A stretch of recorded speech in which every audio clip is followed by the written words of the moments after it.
राजा दशरथ ने राजकुमारों, उनकी पत्नियों, ऋषि महर्षियों ने मंत्रियों एवं परिजनों के साथ अयोध्या के लिए प्रस्थान किया। प्रस्थान करते ही सभी ओर भयंकर शब्द करने वाले पक्षियों आवाज़ सुनाई देने लगी। पृथ्वी भी चरण करने वाले वन्य पशु उनकी भय और दौड़ने लगे। इसी पर दशरथ ने वशिष्ठ जी से कहा, गुरुदेव, ये कैसी माया है, जहाँ पक्षियों का भयंकर स्वर अपशकुन है का सूचक है, वही मार्गों का भय होकर जाना शुभ अशकुन की सूचना देता है। दोनों प्रकार के शकुन एक साथ क्यों हो रहे हैं?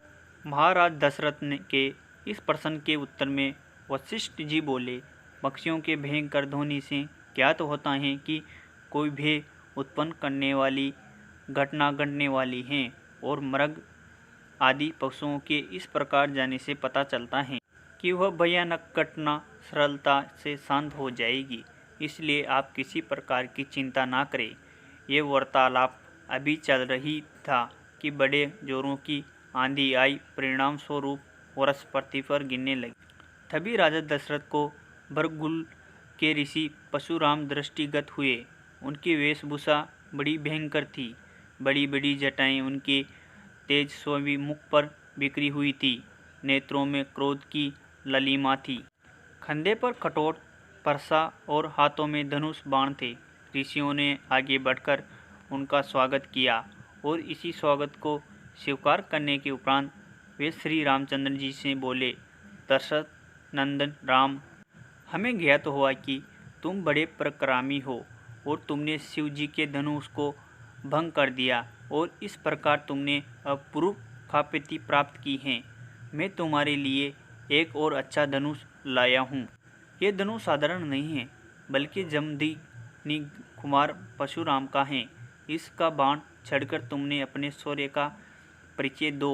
तुम्हारे बल और शौर्य को देखने के पश्चात मैं तुमसे युद्ध करूँगा। पर परशुराम की बात सुनकर राजा दशरथ विनती स्वर में बोले, भगवान, आप विधि सौधरानी ब्रह्मांड हैं। क्षत्रियों का विनाश करके आप बहुत पहले की अपने क्रोध को शांत कर चुके हैं। आपने इंद्र के समक्ष प्रतिज्ञा करके अस्त्र शस्त्र का परित्याग भी कर दिया है। इसलिए ऋषिराज, आप इन बालकों को वेदान की दीजिए।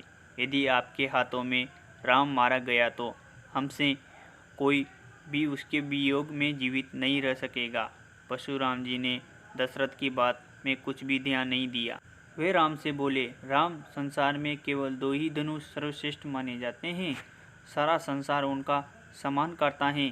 विश्वकर्मा ने उन दोनों को सभी अपने हाथों में से बनाया था।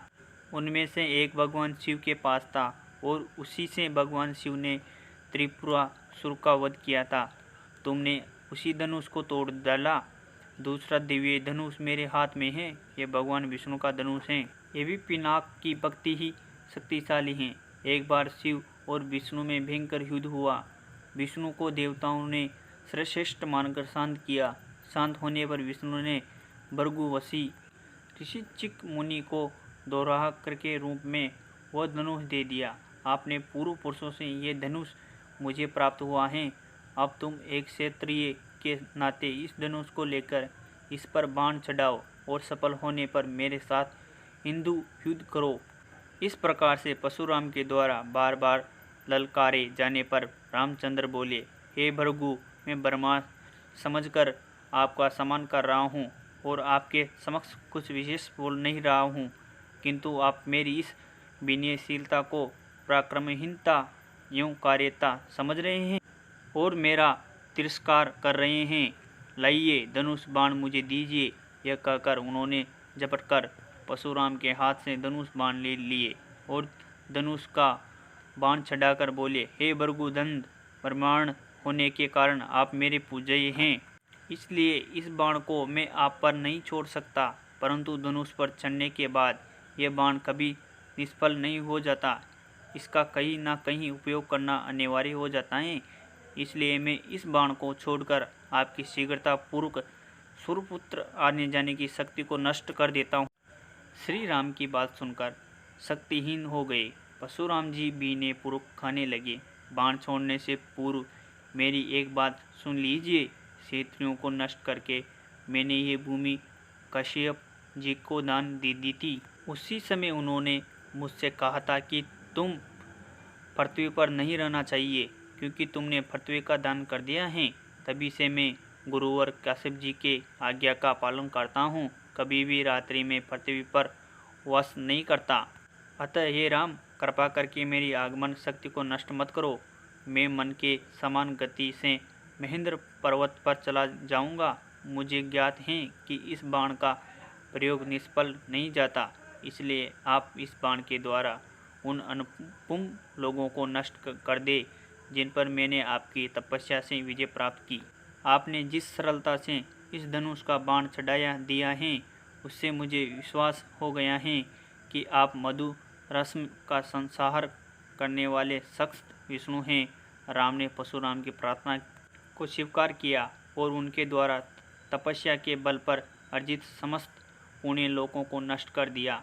इसके पश्चात परशुराम जी तपस्या करने के लिए महेंद्र पर्वत पर चले गए और वहां उपस्थित सभी ऋषि मुनियों सहित राजा दशरथ ने रामचंद्र की बुरी बुरी प्रशंसा की।